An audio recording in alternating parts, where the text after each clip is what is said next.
otonomi daerah ini saya pikir yang paling menarik untuk kita bicarakan adalah bagaimana partisipasi perempuan di era otonomi daerah itu. Bahkan dikeluarkan undang-undang kalau nggak salah tahun 2004, 2003, nomor 33 dan 34 dan seterusnya. Pengaduan tentang kekerasan tadi perempuan terhadap perempuan, maksudnya terhadap anak dan seterusnya, Pak. Pengaduannya itu justru kebanyakan diajukannya ke satu lembaga di bawah kepolisian, yaitu UPPA. Jadi kan logikanya kalau misalnya memang partisipasi pemerintah secara baik di Provinsi Banten, harusnya di DP3 ini yang paling tinggi yang mengadukan kekerasan yang dihadapi atau apapun yang berkaitan tadi dengan perlindungan perempuan, tentu harusnya di lembaga ini yang paling tinggi. Tapi nyatanya, faktanya kita bisa lihat, ternyata lebih banyak yang mengadukan ke satu lembaga di bawah naungan kepolisian. Ini menunjukkan bahwa belum optimalnya DP3A, P3KB. Ranah yang paling berisiko bagi perempuan yaitu kekerasan dalam ranah personal. Kalau lihat data yang kita punya ya dari Provinsi Banten ini. Dari sisi perkawinan misalnya, kekerasan dalam rumah tangga dan dalam hubungan personal itu mencapai 75% atau sekitar 11.105 kasus tahun ini gitu ya, tahun ini. Atau yang dilaporkan dalam 5 tahun terakhir. Hasil riset Komnas HAM Perempuan 2020 datanya yang saya dapatkan. Jadi respondennya itu ada dibagi 2 kelompok. Jadi responden yang berpenghasilan di bawah 5 juta dan responden yang berpenghasilan di atas 5 juta. Ternyata responden yang berpenghasilan di bawah 5 juta dibandingkan dengan itu 2 kali lipat. Menyatakan bahwa hubungan dengan pasangan semakin tegang sejak pandemi ini di akhir Desember 2019 sampai bulan ini. Kita sudah masuk November. Jadi menurut data yang dikumpulkan oleh Komnas HAM perempuan itu, jadi yang berpenghasilan di bawah 5 juta itu yang banyak mengalami dampaknya dibandingkan dengan yang berpenghasilan 5 juta ke atas. Yang kedua, selama pandemi, secara umum kekerasan psikologi dan ekonomi lebih umum dialami oleh perempuan. Yang lain, banyak anak yang dimiliki mempengaruhi frekuensi sering terjadinya kekerasan. Jadi kalau dulu kita berpandangan bahwa semakin banyak anak, kita banyak rezeki dan seterusnya. Karena rezekinya sudah diatur oleh Yang Maha Kuasa. Tetapi ternyata fakta yang ditemukan oleh hasil penelitiannya Komnas HAM Perempuan, ternyata katanya lebih banyak memiliki anak itu frekuensi sering terjadi kekerasan lebih sering. Yang lain dari hasil risetnya Komnas HAM ini, pekerja di sektor informal lebih rentan mengalami kekerasan daripada bekerja di sektor formal selama pandemi. Jadi tiba-tiba satu pekerjaan yang biasa digeluti berwirausaha tiba-tiba hilang pelanggan dan seterusnya karena nggak tertata dengan baik. Tapi mudah-mudahan dengan materi kita minggu lalu tentang kewirausahaan, saya pikir bisa juga memberikan solusi untuk penyelesaian ini. Yang lain, kekerasan semakin sering terjadi pada kelompok yang memiliki pengeluaran bertambah. Jadi artinya lebih banyak pengeluarannya dibandingkan dengan sebelum pandemi. Jadi pengeluaran misalnya sekarang dalam hal-hal tertentu itu ternyata gaji yang dia peroleh tidak mencukupi dibandingkan dengan sebelum pandemi. Nah, ini terjadi pada keluarga yang punya penghasilan kurang dari 5 juta. Sejak masa pandemi banyak mengalami masalah. Yang lain, anak teridentifikasi sebagai anggota keluarga di rumah yang paling banyak mengalami kekerasan diikuti oleh pasangan. Tentu istri lebih banyak mendapatkan kekerasan dibandingkan dengan laki-laki. Hasil penelitian dari Komnas HAM ini. Kemudian diikuti oleh ibu mertua, baik mertua perempuan atau laki-laki. Jadi laki-laki itu kadang-kadang kalau sudah memarahi istrinya, memarahi juga mertuanya, kira-kira gitu. Tetapi data yang ditunjukkan oleh ini mungkin nanti masih, tetapi karena udah dipublikasi, saya pikir udah bisa kita terima bahwa ini adalah hasil risetnya. Baik terhadap diri sendiri maupun terhadap anggota keluarga lain itu sering terjadi menurut pengamatan Komnas HAM. Nah, 6 hasil kajian dari Komnas HAM ini saya pikir patut kita jadikan satu argumentasi untuk menunjukkan bahwa kalau kita tidak lakukan penanganan secara baik, ini akan nanti melonjak bahkan lebih tinggi dari apa tadi yang kita dapatkan dari 2018 ke 2020 itu kenaikannya mendekati 800%. Kebayang kalau misalnya itu tidak ditangani secara baik. Yang lain yang ingin saya sampaikan adalah jadi hasil riset yang saya kumpulkan beberapa baik dalam negeri maupun di luar negeri itu ternyata penyebab utamanya itu ada di masalah ekonomi. Jadi kenapa saya ambil temanya tentang ekonomi? Karena ini adalah paling banyak ditemukan. Yang kedua adalah jadi kekerasan perempuan terhadap suami atau kaum laki-laki. Kalau dia sudah berpasangan, itu kekerasan sering terjadi akibat perselingkuhan. Jadi kalau suaminya berselingkuh, kemudian pulang ke rumah, itu ada aja yang dikit-dikit marahin, pokoknya tidak ada benarnya lah istrinya seolah-olah yang di rumah karena dia sudah kepincut yang di luar dan seterusnya. Ini hasil penelitian. Jadi beberapa riset ini baik di luar negeri maupun dalam negeri, kesimpulan yang saya sampaikan ini adalah semuanya hasil riset, bukan apa istilahnya mengarang-mengarang. Yang lain ini juga budaya patriarki ini dalam masyarakat relasi gender cenderung lebih memberi tempat yang utama pada laki-laki. Jadi seolah-olah laki-laki itu selalu dominan lah, ini hasilnya. Ini juga bisa berpengaruh. Jadi pengaruh lingkungan, minuman keras, narkoba dan seterusnya. Kalau suami sudah terkena yang seperti ini, itu jangan harap sudah bisa tenang keluarganya karena nanti pulang ke rumah pasti bawaannya itu tadi marah-marah dan seterusnya. Nah, ini harus dikontrol. Bagaimana caranya? Tentu ini banyak tadi kita katakan bahwa harus memang berkolaborasi antara kepolisian, kejaksaan, lembaga-lembaga yang lain, LSM terutama sebagai lembaga pengontrol, lembaga ibaratnya kalau kata saya tidak formal tetapi dia besar perannya. Yang lain adalah perbedaan prinsip. Jadi kadangkala orang yang tadinya misalnya sudah pacaran dari SMP, SMA, kemudian kuliah bareng, kemudian lulus secara. Nah, itu tuh kadang-kadang itu besar kemungkinannya untuk beda prinsipnya. Jadi artinya karena seilmu jadi prinsip-prinsip itu. Nah, ini hasil riset beberapa di Singapura, Thailand, dan India, kemudian Inggris dan seterusnya.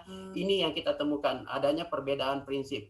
Jadi perbedaan prinsip antara suami dan istri ini meskipun sudah terkait dalam ikatan pernikahan, karena berbeda prinsip ini bisa menimbulkan pertentangan yang tidak mudah untuk diselesaikan. Bahkan kadang-kadang orang tua ikutan untuk menyelesaikan, masuk pengadilan dan sebagainya.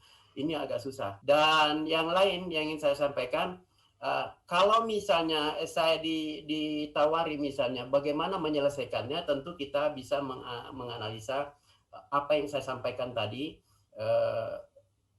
Tentu nanti di kantornya Bu Nina maupun nanti di kantor-kantor kabupaten kotanya, tentu kita bisa melakukan ini sebenarnya, hanya usulan saja. Misalnya karena kita temanya adalah kolaborasi, tentu kita yang pertama adalah kita menghimpun dulu atau mengidentifikasi kekuatan di daerah kita itu dilihat dari misalnya apakah kebijakan pemerintah pusat itu bisa diterima dengan baik di daerah kita. Kemudian pemerintah daerah, kemudian pembentukan lembaga seperti lembaga yang dipimpin oleh Bu Nina, ini kalau dia bisa teridentifikasi dengan baik, apa kekuatannya pusat, apa kekuatannya daerah, apa kekuatannya lembaga yang dibentuk tadi di provinsi, apa kekuatannya yang di kabupaten kota dan seterusnya, kita identifikasi secara baik, kemudian nanti bisa kita skor-skor. Nah, kemudian kita lihat kelemahannya. Kalau tadi pengamatan saya lihat di data yang saya punya tadi, adalah belum optimalnya peran kelembagaan. Kenapa tadi saya lihat? Lembaga yang dipimpin oleh Bu Nina itu ada ibaratnya di Banten itu ada di urutan kedua sesudah orang melaporkan ke kepolisian. Jadi artinya apa? Padahal kita tahu bagaimana kalau lapor ke polisi dibandingkan dengan melapor ke Bu Nina. Mungkin pendekatan yang dilakukan oleh Bu Nina akan lebih kekeluargaan dibandingkan misalnya itu. Jadi banyak cara yang bisa kita lakukan. Nah, ini kalau ini kita lakukan bisa kita lakukan identifikasi kekuatan kemudian kelemahan ini misalnya. Jadi jadi belum optimalnya kualitas layanan informasi publik, kurang memadainya sarana dan prasarana yang menunjang. Ini yang tentu karena ini adalah undang-undang tentang KDRT, undang-undang tentang otonomi daerah tadi, undang-undang apapun yang aturan-aturan itu sebenarnya kan bisa dikatakan itu adalah untuk menguatkan dan juga bisa melemahkan dan seterusnya. Nah, tentu kita harus lihat tantangannya apa. Ini juga harus kita bisa identifikasi sebisa mungkin. Saya pikir kita bisa nanti lebih jauh melihatnya. Jadi dukungan dan kerjasama tadi, tema kita ini adalah kolaborasi antar lembaga tadi. Nah, kalau itu bisa diberdayakan, maka ini peluangnya kan saya pikir selama mau duduk sama-sama, selama mau bermusyawarah, selama pasti itu kita bisa dapatkan. Kemudian kita juga lihat karena tingginya kekerasan terhadap perempuan dan budaya masyarakat tadi yang begitu. Jadi kalau kita bisa identifikasi dengan baik, kemudian kita scoring, kemudian kita akan bisa memilih kira-kira kalau kita padukan antara kekuatan dan opportunity-nya, tentu kita nanti akan lihat hasilnya seperti apa. Nah, artinya apa? Kalau kita gunakan strategi ini, apa kira-kira keuntungannya? Kalau kita gunakan strategi kedua, memadukan antara misalnya kelemahan dengan opportunity-nya, kita bisa mengoptimalkan peran dan seterusnya. Kemudian kita lihat strategi bagaimana, jadi ini ada 4 alternatif strategi yang bisa kita susun, kemudian kita kerjakan sama-sama, tentu melibatkan tadi semua stakeholder untuk mengidentifikasi ini. Dan 4 strategi itu adalah kita nanti bisa memilih strategi mana.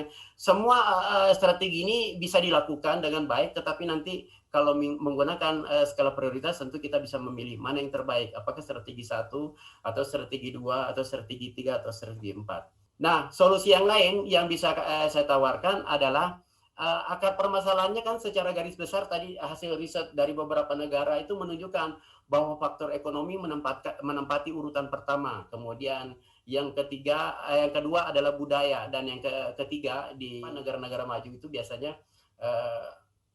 maupun negara persemakmuran.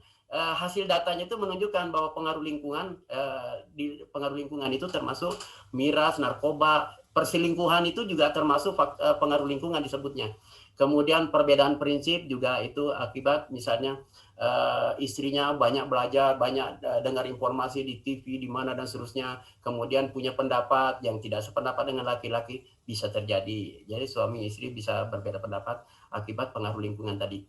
Yang lain saya pikir pencegahannya, karena kalau itu akar permasalahannya, maka pencegahannya mungkin kita kembalikan bahwa pendidikan itu adalah yang utama. Jadi kita fokuskan saja ibu-ibu rumah tangga dan seterusnya, fokuskan pendidikan agamanya harus dikuatkan lagi. Kalau misalnya saya punya harapan di Provinsi Banten itu kalau nggak salah pendidikan agama Islamnya kan atau agama apapun dia nanti, agama kalau nggak salah cuma 2 SKS, bisa nggak dijadikan 8 SKS misalnya dan seterusnya. Itu dari pendidikan agama. Nah, yang berikutnya adalah pendidikan keluarga. Ini juga menarik karena saya pikir tanpa pendidikan yang diterima oleh keluarga tadi, yang suami istri itu bisa saja. Dan tentu peran serta dari Departemen Kesehatan Provinsi saya pikir ikut bertanggung jawab juga. Yang lain sosialisasinya ini. Nah, sosialisasi yang diharapkan oleh Pak Dewan tadi, Pak Haji, saya pikir itu menarik karena kadang-kadang satu lembaga bikin kebijakan, tetapi kalau hasil kebijakan yang disusun berdana besar, kemudian memakan waktu panjang dan seterusnya, tanpa disosialisasikan, saya pikir bisa kita bayangkan bahwa apakah undang-undang PKDRT itu sudah tersosialisasi dengan baik di Banten, atau hanya misalnya itu ada hanya di kepala dinas dan seterusnya, sedangkan di masyarakat bawah tadi belum tersentuh. Jadi sangat mumpuni jika materi seperti minggu kemarin itu yang kita bicara bagaimana memberdayakan perempuan dengan bisnis dan seterusnya, jadi memberdayakan kewirausahaannya dan seterusnya. Ini saya pikir bisa membantu. Yang lain bagaimana mengoptimalkan kelembagaan perlindungan hak perempuan ini. Apakah kalau tadi kita bilang bahwa semua stakeholder itu bertanggung jawab, tetapi nanti ada yang dominan. Siapa yang dominan itu nanti kita bisa diskusikan mungkin lebih jauh. Yang lain penanganannya. Jadi pencegahannya ini, kalau penanganannya saya pikir ini kita bisa jalur hukum.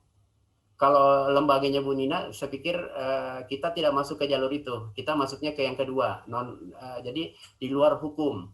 Jadi itu dilakukan melalui pemerintah melalui lembaga pemberdayaan perempuan. Saya pikir kita bisa bekerja sama tadi, misalnya peneliti perempuan, pengamat perempuan, LSM yang berkecimpung di sini. Saya pikir ini penanganan dan pendekatan saya pikir lebih mudah dibandingkan segala sesuatu masuk ke hukum, ya. Jadi nomor 2. Tetapi tidak menutup kemungkinan yang melalui jalur hukum itu tentu mungkin akan lebih efektif. Yang lain saya pikir peran pemerintah. Ini saran semacam dari pihak akademisi. Jadi kalau saya melihatnya pemerintah harus berperan aktif dalam menjaga keharmonisan rumah tangga dengan berbagai program kesejahteraan masyarakat. Kalau di Singapura nanti ada hasil risetnya. Jadi bagaimana setiap Sabtu Minggu misalnya itu masyarakat dikumpulkan olahraga bersama dan seterusnya. Jadi banyak hal bagaimana bercocok tanam sederhana, menanam kembang, nanti bisa dijual dan seterusnya. Jadi peran pemerintah ini saya pikir cukup, meskipun sudah berjalan sampai hari ini, tetapi itu lebih dioptimalkan lagi. Saya pikir sangat akan membantu. Kemudian membuat dan mengoptimalkan lembaga pemberdayaan perempuan seperti yang dikelola oleh Bu Nina. Nah, hasil-hasil riset saya pikir ini nanti kita share aja lah ini materinya. Jadi saya satu hal yang ingin saya tunjukkan adalah setiap hasil riset ini selalu menunjukkan bagaimana solusinya, ya. Jadi artinya kalau dia temukan seperti tadi, maka dia temukan rekomendasinya seperti apa.